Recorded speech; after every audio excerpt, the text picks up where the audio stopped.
Welcome to Talk with Saniyyah. This is our second episode.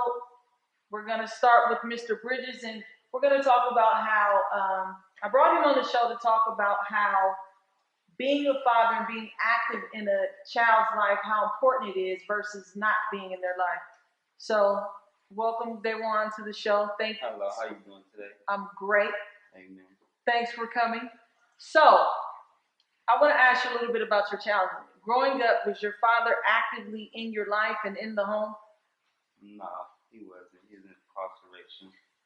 Okay, so he was incarcerated while you were growing up. Yes. Okay, so let me ask you this. So you're growing up with the father that was incarcerated. Did it make you want to be more active and involved with your kids as a father?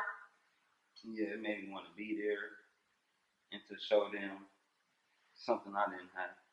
Okay. As a male figure in the house who really care and want to show them how to be a better person.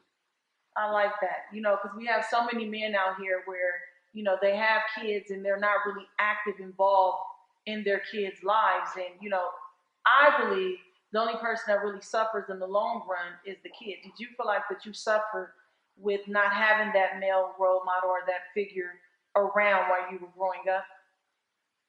Not really. I didn't feel like I suffered because I know I could have been better off with him around, but since he wasn't there, I don't feel like I suffered because I had another male figure as my granddaddy. Okay. And he showed me what a man's supposed to do in the house and how a man's supposed to carry himself inside the house, what a man's supposed to do to keep the home together. So, not really that much suffering. But you feel like because your grandfather played that role male figure in your life, it actually helped you. Now, let me ask you a question, because you had another male, and a lot of guys, or not a lot of guys, but a lot of kids don't have that alternative male to, go back, fall back on. So do you feel like it would have been the same if your grandfather wasn't actively involved and, speaking into your life and helping you with different things that you needed to be helped with? No, it wouldn't have been the same. How different do you think it would have been? A whole lot different. Because my granddaddy, he wasn't the one with the punishing and all that stuff, but his words and his presence mean a lot. Just him sitting there telling me what to do, what not to do. It meant a whole lot. So it made a big difference. Yeah.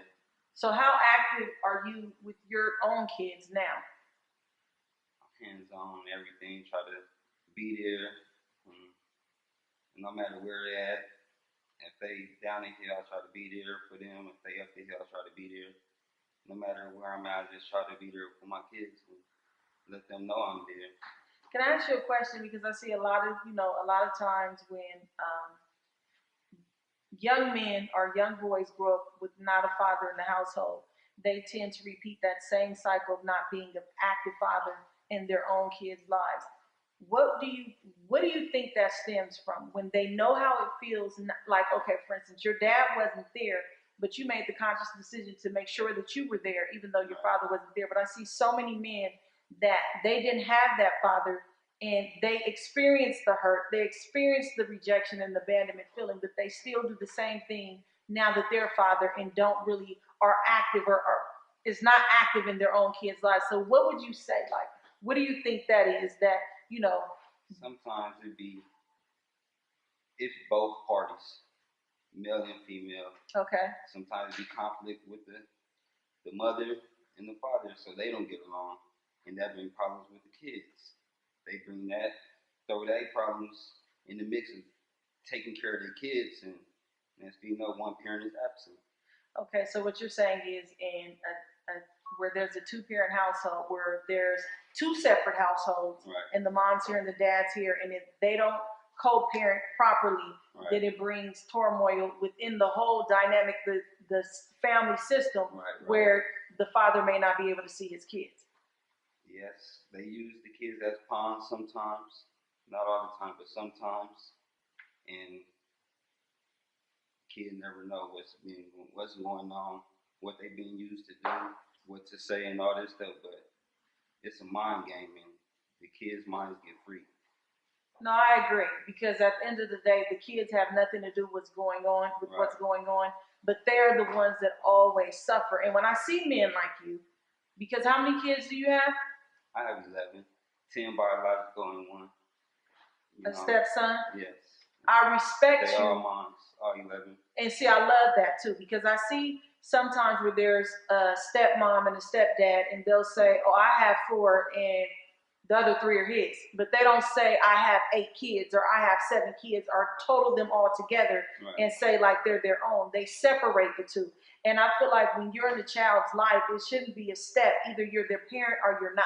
Right. You get what I'm saying? And I respect that about you, because you have 11 kids, and I've watched you over the years step up to the plate and really be there, actively involved with your kids and in their life. Yeah, family is a big issue for me.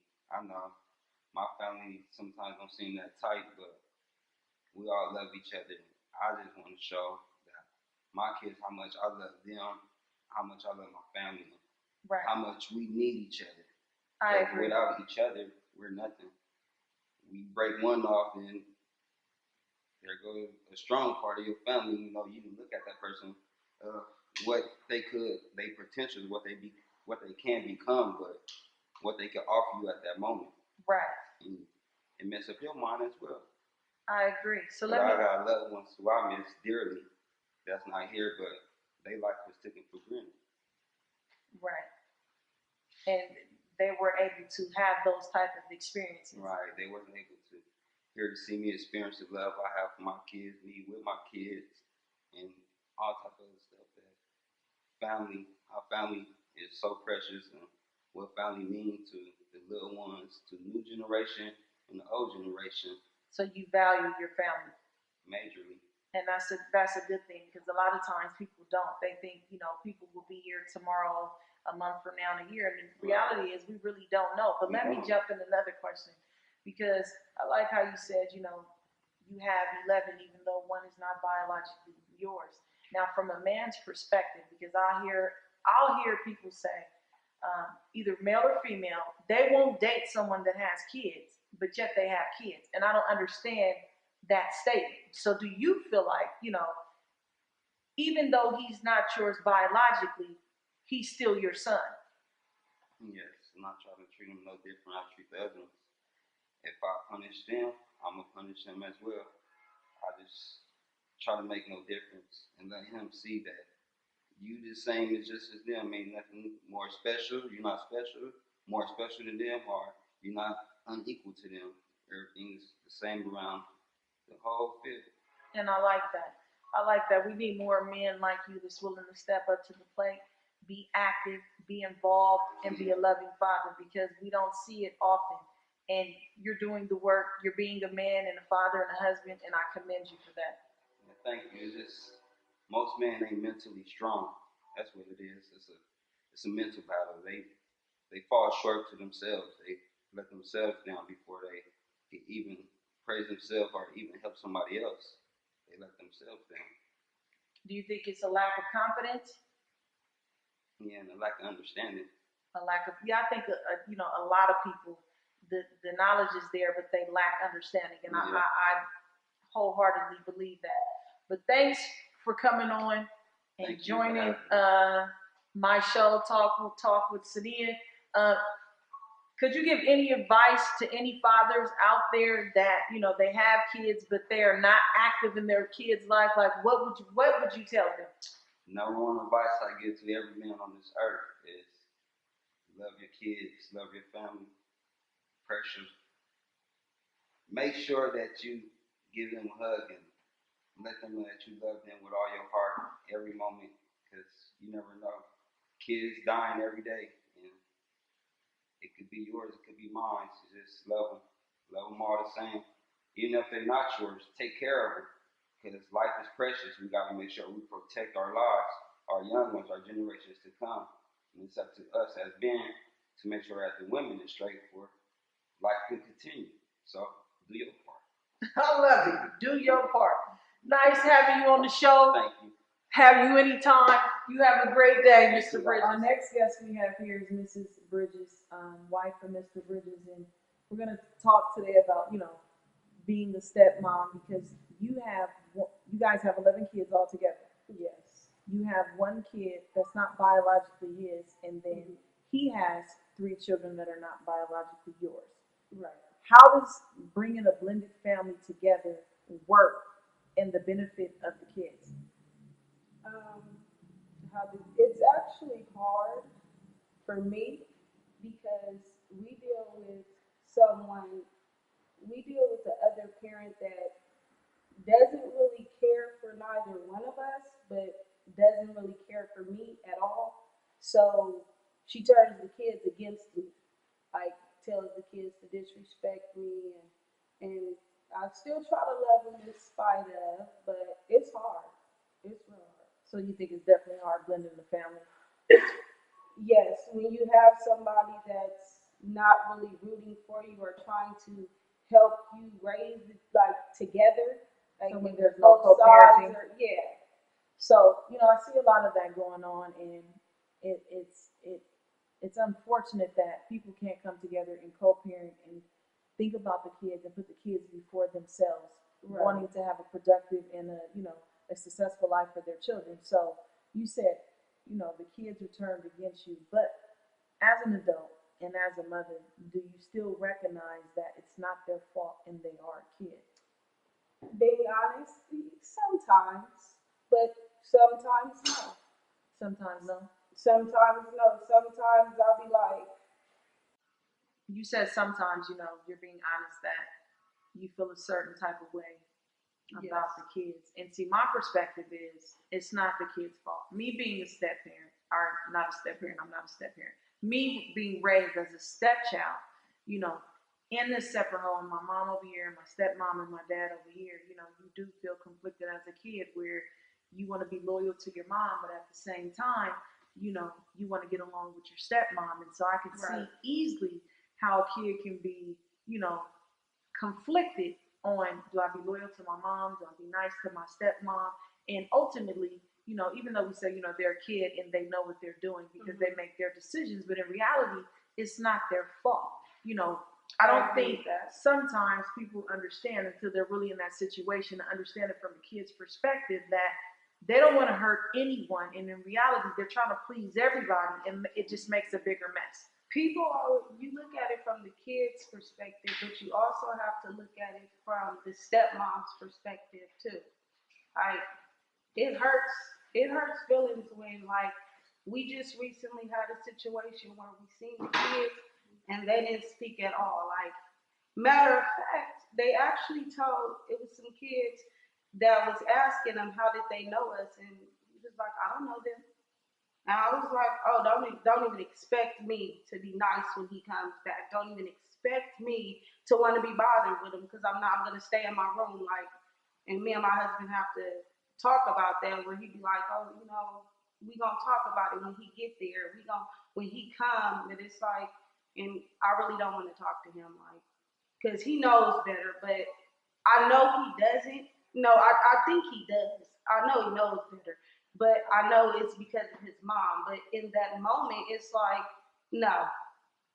And I get it because in that moment it's hurtful because one thing that people don't acknowledge is, we're supposed to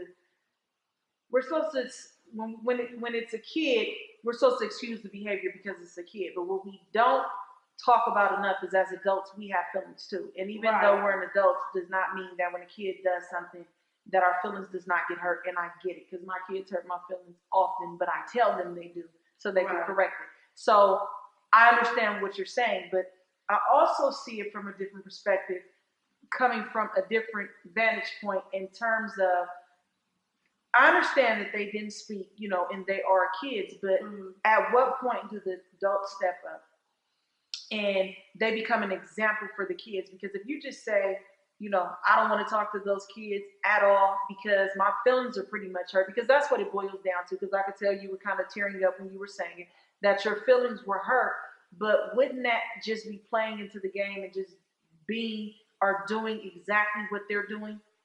Yeah, but that's what I'm saying in that moment. Like now I'm over it and I'm like, we gonna talk about it when he comes. But I know I can talk to him. It's we have some that we can't talk to. And it's gonna be like if you try to talk to them and tell them, like, you know, you didn't speak, that was rude, you still have to be respectful, they'll be like, I don't care. I don't like you. And I get it, and that could definitely hurt, especially when you have the best interest for the child. Right. But then we also have to, foul it back in our mind, like, okay, this is not the kid. You know, they're trying to still be loyal to their mom, and if the mom is not on board and everybody's not on the same page, then it creates a mess. And so Right. these kids are doing this and being told this here, and then in this house they're being told something else. We actually, like, sometimes I think it's the kids, because we were at a point, me and the other mother, where we could actually talk on the phone or be in the same room with each other, and it was no problem. And then the kids go back and they'll lie to her, and like they like her to react. They like her to call our house and go off on me, or will try to go off on me or go off on him. They like that, and they'll tell you they like that. But even if a kid saying they like that, I feel like in every household, behavior is learned. And Right. so it's taught. So a kid doesn't just get accustomed to that behavior or normalize that behavior Right. without that being a normal behavior that they are used to. So not just excusing the kid's behavior and just saying give them a pass on everything, but then as an adult, we have to understand this is what they're accustomed to. Right. So it's almost like a kid that their parent takes them in the store and steals all the time. And so when the parents are not around, they keep stealing and we get mad at that kid.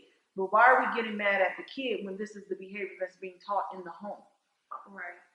So we're making them accountable for something they have no control over. Kids don't parent themselves. They don't raise themselves. That's our job to do. Okay, I agree with that. But at what point do you hold them accountable? At what point do you hold them accountable? I say a kid, when they become maybe a teenager, middle school, where it's like, okay, you're kind of differentiating yourself and you kind of know, but so young because they're still in elementary.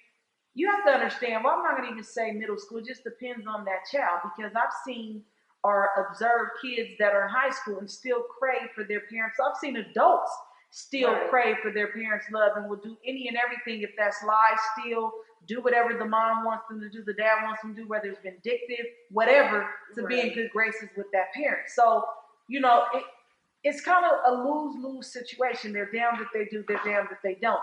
If they like the new stepmom or the new stepdad and mom or dad is mad, then, I take a risk of, my mom or my dad being mad at me. Right. But I also take the risk of hurting my stepmom or my stepdad's feelings. And so that's why as adults, when you blend a family, it has to be done right, and all the parents have to be on the same page. Right. But not if you're dealing with an ignorant person. I mean, definitely you can't control other people's, how they respond, because we can only control us ultimately. So it's not what he or she does, it's more what do I do. Right. Because regardless of what she does, that does not mean you have to respond in the same way that you don't have to react the same way whatever she's doing, you're responding. But if a person keeps on disrespecting you, it's not realistic to say you're not gonna respond, period, because eventually you will. Like I took the disrespect for a while, and I'm at the point now where no, I'm about to react. Next time I'm going to say something. So this is my thing, and this is my philosophy in mind. You can say whatever you want about me, as long as you're not in my personal space disrespecting me. I don't care what you do, because I ultimately feel that's what I'm talking about, being in the same place and you're disrespecting. Well, so you saying someone is in your space, like in your face, or someone is more of just indirectly throwing subliminals, speaking, but not directly speaking to you? Both. Should do both. Okay.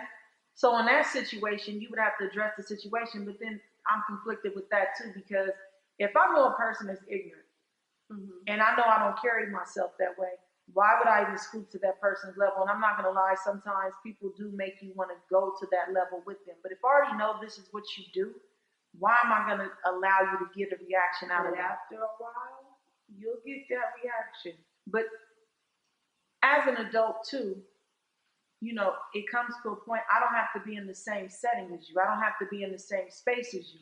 We try that, but then, you know, there's people that, without our knowledge, which will try to put us in the same environment because they know what's going to happen.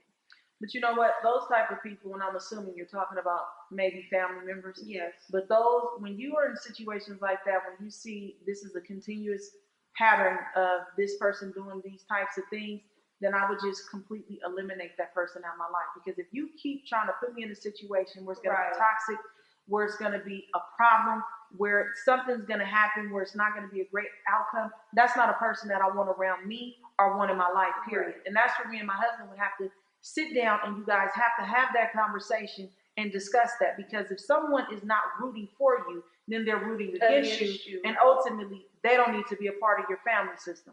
Right. We've had that discussion. And how did that go? Because you just keep saying right. We've had that discussion. So did it go well, or did he agree, or? It's kind of hard for him because of the person that it is. So, but like everybody else, besides this one specific person, he's like, cut him off. Like, okay, we don't have to deal with him. Even that specific person, like, we don't have to deal with him. But I'm like, but I think you should say something, because until you say something, they'll continue to do it. Let me tell you something in marriage. I've been married 17 years. And if you have a problem with my husband, you ultimately have a problem with me. And period. that's how I feel. There's no way around that. You're not going to disrespect my husband, period. Because for you to disrespect my husband, that is my husband, I take it as you're disrespecting me. Right. And if you're in a relationship and it's not a team, then that's a conversation you need to have, because a mate should never feel comfortable with allowing someone else to disrespect you and be okay with that, ever. Right. Mother, brother, sister, friend, cousin, whoever. And that's the conversation we just had. Sometimes it could be a sticky conversation, and sometimes it could be a hurtful conversation, because when we love people, we don't want to let them go. But like I said, if they're not rooting for you, then they're rooting against you, and that's somebody you don't need to have around you. Because at the end of the day, we grow up in a family. Right. I have my mom, I have my dad, I have my sisters, I have my brothers, but ultimately, my household consists of my husband, myself, and our kids. Right. Outside of that is my extended family. My immediate family is the people in my four walls in my household, in the Mayo residence. So to disrespect any of them, and not to say if you disrespect one of my other family members, I wouldn't have a problem with that. But to allow someone to disrespect my husband or kids and still have them in my space, have them in their space, is pretty much equivalent to me to allowing someone to molest your child and still bring them around. And why would I take my husband through that humiliation, that anger, that resentment, that hurt, and have this person continuously disrespect them and let them around my space, in my house, my gatherings, and think that's okay? That's unacceptable. Okay, so, I understand your frustration, and I understand, your hurt behind different things with your stepchildren and, their mother possibly, or different family members.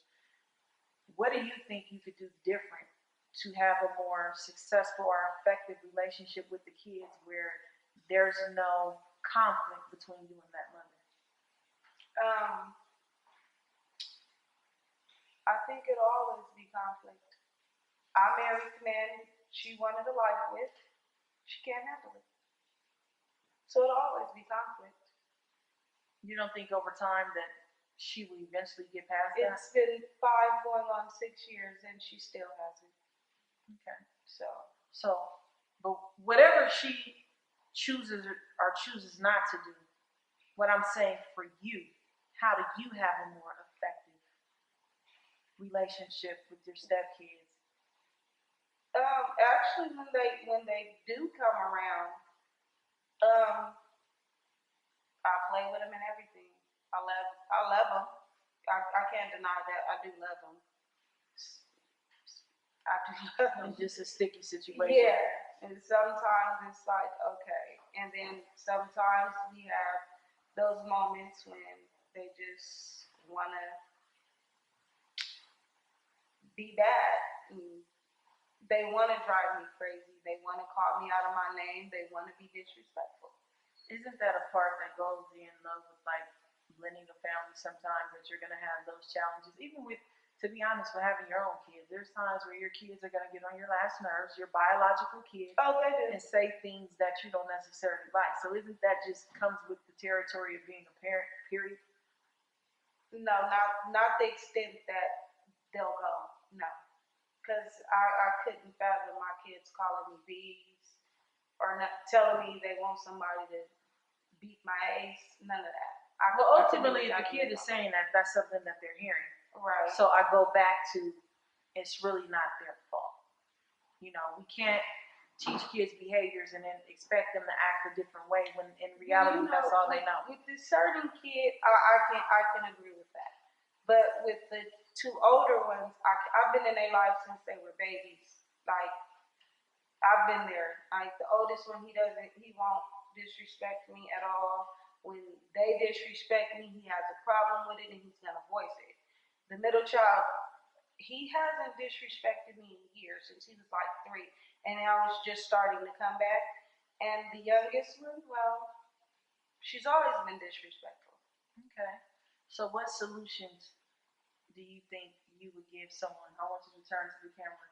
And what solution would you give someone in your situation that is struggling with trying to blend a family successfully? Pray.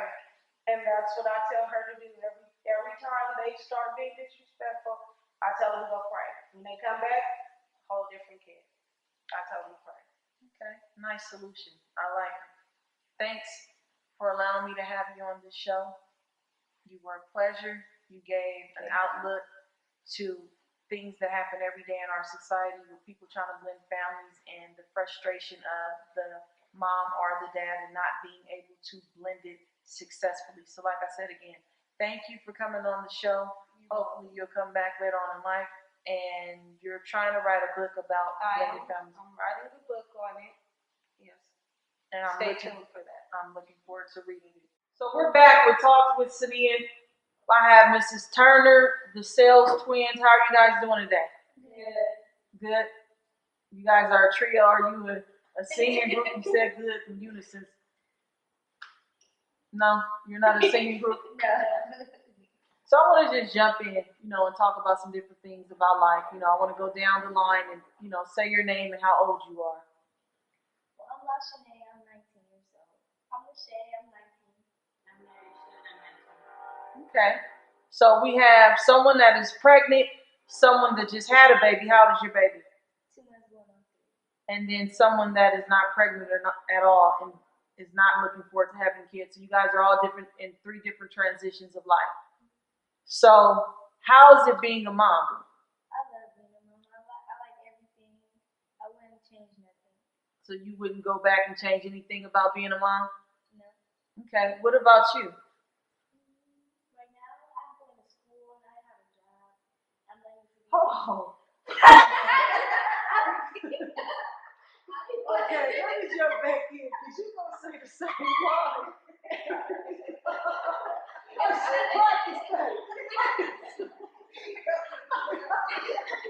She said that same line. Oh my God. Okay, let me jump back into that because you say your line though. So you done rehearsed your little lines.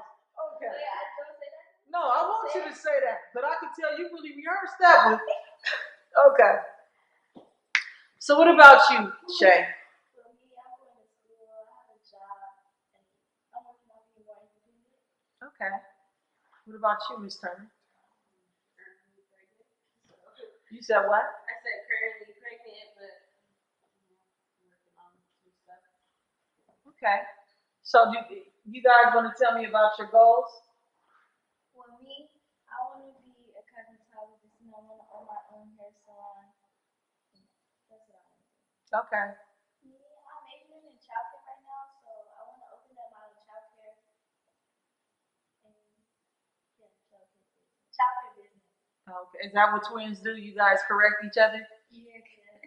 Okay. You guys look out for each other? Yeah. Okay, so how are you the same, and how would you describe you as being different as twins? For me, like the difference between me and her is like I think I'm more like I think a lot, like, and she's the type that lives in the moment. Like she doesn't, I don't think she doesn't like think about what's gonna happen if I do this or yeah. So you're very analytical when you think about the long-term effect Yeah, that the things has, and consequences. she's very impulsive and just do it just because it's the spirit of the moment. Yeah. Are you like the big sister that gives the little sister advice? Yeah. Does the little sister listen? Sometimes Sometimes. I take her advice. It's stuff I already know. Oh, so you Like some stuff I already know. okay? Do you give her advice? No, she don't give me advice. You like no? You wouldn't take it if she gave it? No, cause I think I know more. Oh, so you know more than her? Well, yeah. Okay. Well, because I think I know more because I listen to you and yeah. Yeah. What? I listen to you more like the stuff that you talk to us about. Like that sinks in, and I don't think she really gets it. So I feel like You think she remind her. just is it that she doesn't get it, or she just doesn't care? She don't care at the moment, like. So I have to remind her, like, yeah. So you just don't care, Shay? I care. You just don't want to do it. No, it's not that. It's like what you said. It's just, I do it in the moment. Is that something you're working on? Yeah, I think I'm working on that. Okay, so let me jump to you, Narisha. What is it that you want to do? What are your goals? I want to be a social worker because I really love kids. So I love working with kids and being around kids. And you're a great dancer. Do you ever see yourself like having a studio or like teaching dance classes or anything like that? Because I envision you. This is my wishful thinking of seeing you in somebody's movie choreographer, choreographing some type of dance step or something. Because you're really sleeping on your talent. Like you're really great at dancing. Thank you. I don't see myself doing that. I don't know. I mean, being maybe like doing something with dance, but I don't know. I never really thought I was going to do something like that. Oh, you never wanted to go into dancing. No, it was more basketball than dance, but dance was always like, oh yeah. I can just do it, just another Yeah. talent, whatever. Yeah. Yeah, because you can dance your butt off. A great dancer. Okay, so how do you guys feel about being 19 and dating? Now, Risha, I know you're in a relationship. Nay, I really don't know your status. Are you in a relationship, out of a relationship? I'm not in a relationship. Shay? I just got out of a relationship. Okay, so when you're looking for guys to date, what are the different things that you look for being 19? Well, I want someone who has goals in life and who accept. Well, now since I have a child, like I want someone who's gonna accept my child as well as me, and who's loyal and respectful to me, because that's everything to me. Loyalty and respect. That's what makes it for me. Different people define loyalty different. How would you define loyalty? Don't do nothing shady to me, and like just have my back and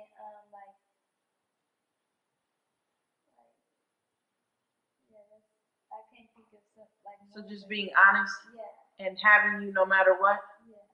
Okay. What do you look for when you're dating? I want somebody who's on the same level, the same exact level as me. And if they're not, at least like have goals in their life. Like I want somebody who has a job and who's going to school, who has their head on their shoulders. Because in my last relationship, it wasn't like that. So I want now more mature. I want somebody mature too. So you want to date someone that has the same mindset. Yeah. What about you, Ms. Turner? Yeah, it's like the same. Just like someone. Well, I'm in a relationship now, but it's like I want both of us to be, better at what we're doing now. Like, to have a job and be able to do what we need to do and get what we need to get without like needing help outside of just me and him. So you both want to be independent. Okay. So you guys seem a little nervous. Are you okay? Yeah. Are you nervous? No. Not really? Okay. So you guys are all in 3 different stages. Now let me ask you this. Do you guys have other friends that are having kids? Yes, a lot. I have So you guys have a lot of friends that are having kids? Okay. You have a lot of friends that are not having kids? yeah. So it's like equal amount? Yeah. 50-50. So how does that happen? You guys still hang out with your friends that has kids or don't have kids? Yeah, we still hang out. Well, I don't hang out with no one. I don't do that friend stuff anymore. What is the friend stuff? Like I don't go out no more. I don't hang out with people like that because I'd rather be with my son. Okay. So do you feel like having a baby means you need to put your life on hold? No, it's just I just rather be with my son right now because he's 2 months and I just want to spend all my time with him. And I don't want to like no, the friends that I did hang out with, they were like to me they were negative like yeah they're down here, so I don't really want to hang out with them like that. So you need to find new people? Yeah. Well, let me tell you something. The biggest mistake that women always do when they have kids or when they get in a relationship, they make their whole life about that man or that kid. So it's cool that you want to spend time with your baby, and I commend you for that, but you still need a life outside of your baby, and I'm going to tell you why. One day, your baby's going to grow up and have their own life. He's going to have his own life and family. So you need to be 100% active in your kid's life, but you also need to still be Nate and have fun and enjoy life. Because a lot of times when women have kids and they don't do that, they lose their identity. I did that for many years, and at 27, I woke up one day and was like, who is Saniyyah besides a wife and a mother? I had to rediscover myself all over again. So, seriously, that's good that you want to spend time with your son, but always set time for you. Okay? You smiling, Irisha. What are you thinking? Were you thinking something? Because you were just like, oh, okay. Okay, yeah, because a lot of times women do that. They do it quite often, and I think when they get so into it, they don't, realize it until it's a little too late.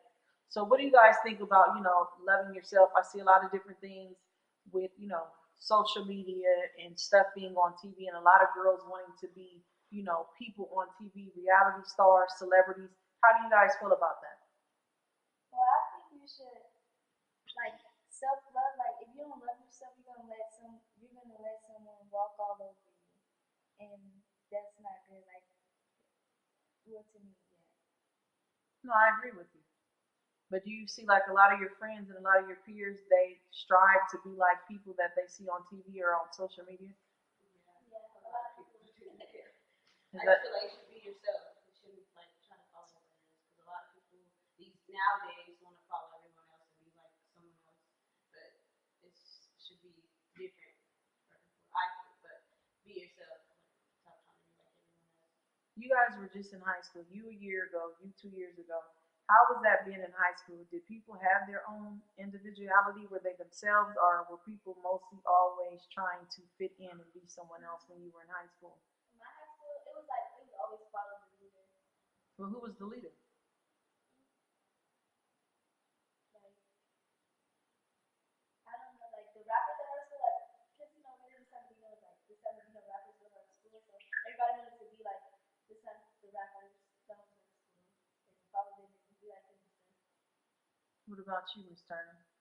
Yeah, there was always like cliques and groups. That's what mainly it was. Like there's a lot of people that I hung out with. Yeah, we were a group, but we were ourselves. We're not trying to be like everybody else. But you did see people like, oh yeah, I'm gonna be like her, do this and that. See somebody doing something and somebody else going back and doing just trying to be like them. Okay. Let me ask you this because you said you live in San Bernardino, right? So San Bernardino is plagued as the most dangerous place to live right now. Do you feel unsafe in that city? Yeah, I feel like I have to be more cautious and observant of things now because like even if you're not like gang affiliated or anything, like an innocent regular person, you can still like get shot and stuff. So just walking down the street, Yeah, going to the literally store, walking doing your down. daily routine, you might not be here tomorrow. Yeah, and that's what you have to do like so, especially like in our neighborhood, like you have to be more cautious and stuff. Is Yeah, it? especially like we have friends that died and they just died. People just shot them. And I don't want to raise my son in San Marino at all. So are you trying to make sure that you get out? Yeah, because I don't want to raise him. It's bad. It's a bad environment. Yeah. How was it at school? At school, that's like she said, it's like cliques and stuff. Like everybody think like cliques like wanna be out and about and fighting and like that's So what fighting is the like, end thing? trigger happy and yeah. So you live in Rancho. So same thing as school, fighting is like the end thing. Yeah, like games and stuff like that. And just So hold on, let me stop. Because this is Rancho. Yeah, exactly. And most people say, well, they don't have gangs in Rancho. So is that not true? I really wouldn't know nothing about it, but I'm saying like games is like people saying they're in games and stuff. And they're really not. At school. So just But, trying to do it to I fit in. don't care, but it's a lot of like to do with that. So trying to fit in and be like somebody else. Okay. Okay. So let me ask you this question. Do you all three feel like you love yourselves? I'm working on loving myself more. Like, yeah, I'm working on that because, like how you tell us, like the things that you tell us about like self love and stuff like stuff. Like I was like, I think back like, oh, that's not what I do. Like I don't do that. I need to start thinking like, yeah, like I'm working on loving myself more. Yeah, that's it. So the fact that you know that it's something you need to work on, I commend you for that. Because a lot of people don't really admit that it's something that they need to do. What about you? Do you feel like you love yourself? Yeah, but I feel like I do need to work on it more. You feel like you need to work on it more? That was my first time ever hearing you say that. I'm kind of proud. What about you? I love myself. You love, okay. Well, tell me what love yourself is, because you're just confident with Like it. I said earlier, like I love myself. Like I'm not gonna let no one. I just started like loving myself and knowing my worth and not letting no one like stumble all over me and do me wrong or something like that. Okay. So now you just discovered that recently, so now you're taking a different route and a different perspective in life. Yeah. Okay. So you could tell the young girls out there watching, what would be your message to any young girl your age? Love yourself and don't let no one walk all over you and just be someone you like. Okay. Do you guys have anything for the young girls out there? Just saying like love yourself and just love yourself. Be you, not try to be somebody else. Just be yourself. And know your worth. And know your worth. Yeah. Oh, you said that. Thank you all for joining in with Talk with Saniyyah. This is the second episode. And if you like what you're seeing, stay joining in and also share it. Until next time, as I always say, continue to break cycles.